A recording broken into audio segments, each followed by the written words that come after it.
back to my channel. If you are new here, my name is Gabby and thank you so much for joining me. In today's video, I'm going to be telling you about all of the books that I rated a 5-star in the year of 2022. I know the year 2022 is not over yet. However, I wanted to get this video out and kind of let you know about the 5-star books that I read. So if you need some ideas of books to add to your Christmas wish list, I got you. So I read a total of 70 books this year so far, and out of those 70 books, 25 I rated a 5-star, which is almost half of the things I read this year were a 5-star read, which is such a good reading year. I feel like it was such a good reading year and I rated so many 5-star because I started reading graphic novels, middle grade, and even cozy mysteries. And since I had nothing to kind of base them off, I was reading them and I was like, I love this, 5-star. So in the year 2023, I'm sure I'm not going to rate every single graphic novel and middle grade that I read a 5-star. And I didn't do that in 2022 either. I just felt like I rated a lot of them 5-star because I had nothing to compare them to. So I have a habit of finishing a book and rating it right away, and I don't sit on it. I'm trying to get better at that. That is one of my New Year's resolution, is to take time and process a book before giving it that star rating. So I did split up all these titles by genres. I'm not going to tell you what each book is about, but I will tell you the title as well as who they're by, and if it's something that I really loved, I will let you know.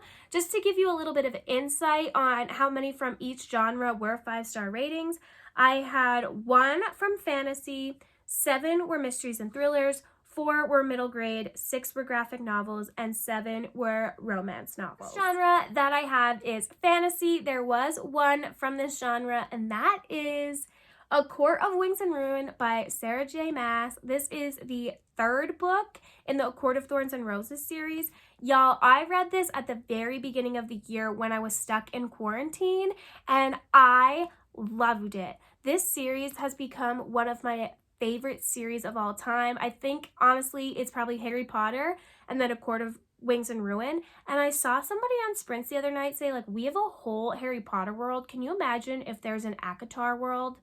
I think it was Elizabeth, and we're going if that is ever a thing. But I love this book. You definitely need to pick up this series if you haven't tried it yet.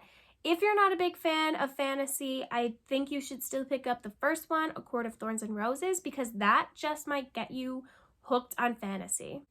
The second genre is mysteries and thrillers. The first one I have is Apple Cider Slaying by Julianne Lindsay.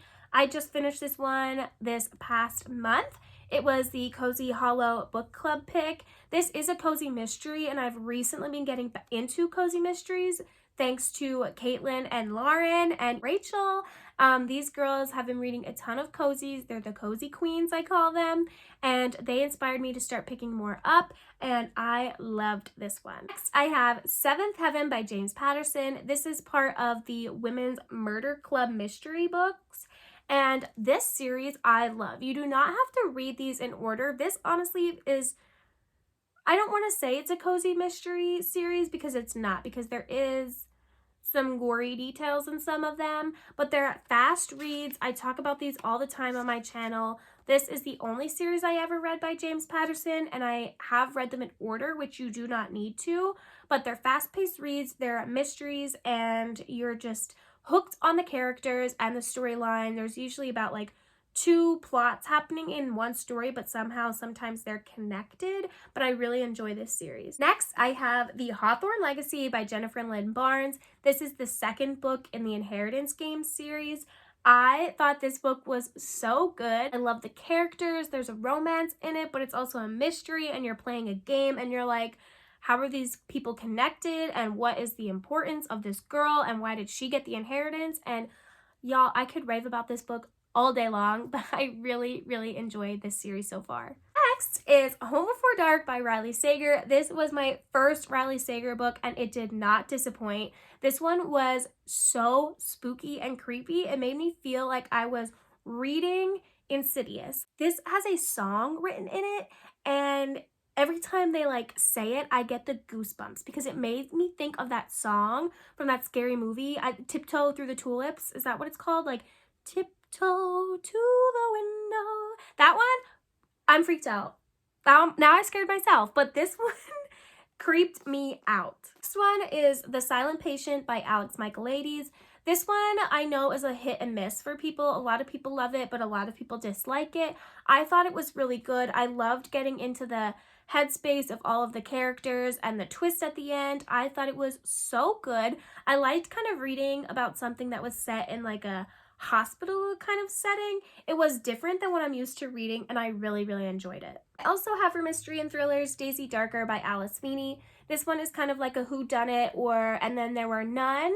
I really enjoyed this one. A lot of people said that it was predictable. However, I tend to miss things. Like when people read books and they're like, that was so predictable. I'm like, did we read the same book? Because I must miss things because I don't pick up on anything, and I really enjoyed this one. Mystery thriller I do not have physically because I read this one. Actually, I listened to this one on Audible, but that is The Maid by Nita Prose. That one dealt with a character who I think had OCD. I cannot remember exactly, but I really, really enjoyed that one. And honorable mention means that it wasn't 5 stars, but I'm still sitting on the rating, and that one is Rock, Paper, Scissors, and I believe that one is also by Alice. The genre I'm going to talk about is middle grade. There was 4 from this genre. The first one is Midnight at the Barclay Hotel by Flora Bradley. I really enjoyed this one. This one, again, was kind of like a mystery. I should say all of my middle grade books were kind of spooky middle grade because I read them for Bookathon, but I really liked this one. It had ghostly nature to it, and people were trying to figure out who did it. It was like reading a book of Clue, kind of. You were trying to figure out who was going to get pinned for this murder, but there is a plot twist in this one. But I still really enjoyed it, and just look how cute it is. It's just something about a middle grade read that makes me feel like I'm a child again, and I love every minute of it. The next book is The Haunting of Eveline Jones by Phil Hicks. This one has a ton of illustrations in it that I feel like really connected to the story. This one also for a middle grade was spooky. Like I was scared while reading this, but I loved the characters. And I read The Bewitching of Eveline Jones, which is the second book in the series, and I really enjoyed that one as well. Next, I have Small Spaces by Katherine Arden. This one, if you thought The Haunting of Eveline Jones was spooky, this one was spooky. I literally don't think I'll ever be able to look at a scarecrow again the same way. I really, really enjoyed this one. It was so atmospheric. The characters were very likable, most of them, and I can't wait to read the second book in this series. The last middle grade book that I have is Spirit Hunters by Ellen O.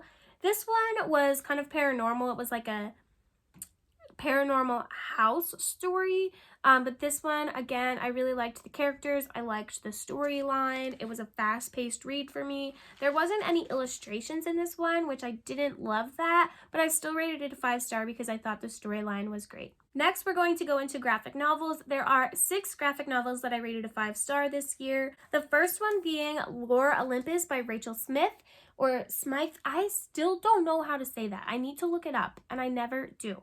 But I actually rated volume 1, 2, and 3 a 5-star for this, but since I have them all hardback and they're a little big, I couldn't hold all 3.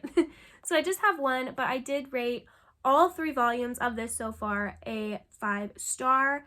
This is my favorite graphic novel series. I talk about it in almost all of my videos where I talk about graphic novels. I love this one. Next, I have Ghosts by Raina Telgemeier. This one has a sister duo in it that I loved. Their friendship and their sisterhood really came out in this story. I really enjoyed it. Also, if you're reading this around spooky time, it does have ghosts in it, but they're not spooky ghosts. I just love this one. It also had representation in it, and at the end, it had elements of Dia de los Muertos in it, which is the Day of the Dead, and I love that holiday. I love the marigolds and all the different things. Coco is my favorite Disney movie as of right now. Well, they're coming out with some fire Disney movies. Coco and Encanto, like, I love them. But anyways, I loved this one. I also had Anya's Ghost by Vera Braskell. This one is about our main character, Anya, who has a ghost literally following her and trying to control her life. This one was funny, and it was also sad, but I loved this one so much. The last graphic novel I rated a 5-star, and y'all, I love this one so much. That is Garlic and the Vampire by Bree Poulsen. Look at Garlic! This one just warms your heart. You just feel a certain way when you read this, and that's all I'm going to say about it. It's a 5-star graphic novel. Last up, I have romance, and I did have 7 romance books. The first one is The Dead Romantics by Ashley Poston. This one I did not expect to love as much as I did, but it has been probably, out of these 7 that I rated a 5-star, it probably was my favorite out of all of them. I thought that the storyline behind this was so good. I like the aspect that she can talk to ghosts. It's kind of like a paranormal romance in some ways, but I really, really enjoyed this one. Next up, I had The Cheat Sheet by Sarah Adams. This one was about our main character who is kind of in love with her NFL player best friend. I'm a sucker for a good best friends to lover book, and this one had that. It also was a good book to read around football time, which I did, because like I said, one of our main characters plays in the NFL. I had The Unhoneymooners by Christina Lauren. I really enjoyed this one. I know this one is also one that's like a hit or miss for some people, but I still thought it was a very good read. And that leads me to my next one, which is Book Lovers by Emily Henry. And y'all, if The Dead Romantics isn't my favorite romance of the year, the word goes to Book Lovers. Emily Henry just has a way of writing such witty, good banter in a story that makes you really enjoy it. This one has that like work enemy to lovers trope in it, which isn't always my favorite, but it worked so well in this one. The next one that was such a good read for me to read at the beach was The Beach Trap by Allie Brady. This one is about 2 half-sisters who kind of had a falling out, and they ended up getting left the inheritance of this beach house from their dad who passed away, and while there they both have 2 different ideas of what to do with it, but they both kind of kindle a love while they're there, and I really enjoyed this one. Like I said, it was a great read for me to read at the beach, so maybe something you want to pick up during the warmer months. Next book I read on my Kindle, and that was After I Do by Taylor Jenkins Reid. This one is basically about 2 people who are married and they feel like they're not getting along anymore. They don't know if they're what they want. So they take some time away from each other and realize, like, what are we doing? You are basically the love of my life. I really liked that one. It reminded me that there are 2 people that in a relationship and you both have to work for it in order for it to work. But it was such a good read. If you want to cry but laugh in the end, definitely pick that one up. And talk about crying, the next one I read and the last one is You've Reached Sam by Dustin Teo. Guys, this one broke my soul, but I loved it. I literally finished reading this. I think I said this in one other video, but maybe one of my wrap-ups, but I finished reading this in the dentist parking lot and I was bawling, and people that were walking by were probably like, what is wrong with this girl? And it was because of this book. It is so good. Basically, our main character, her boyfriend passes away and she didn't really get the closure that she needed until one day she keeps calling his cell phone just to hear his voicemail, and then he randomly picks up. But this one is such a good read. Like I said, if you're looking for a book to make you cry, pick this one up. So that is all the books that I rated a 5-star in the year of 2022 so far. Like I said, the year is not over, but I wanted to get this video out so that you can kind of some books that I really enjoyed to maybe your Christmas list or your 2023 TBR. If you got to this point in the video, please leave a star emoji below. And thank you so much for watching. I will see you all in the next one. Bye, friends. Last year I thought about how things can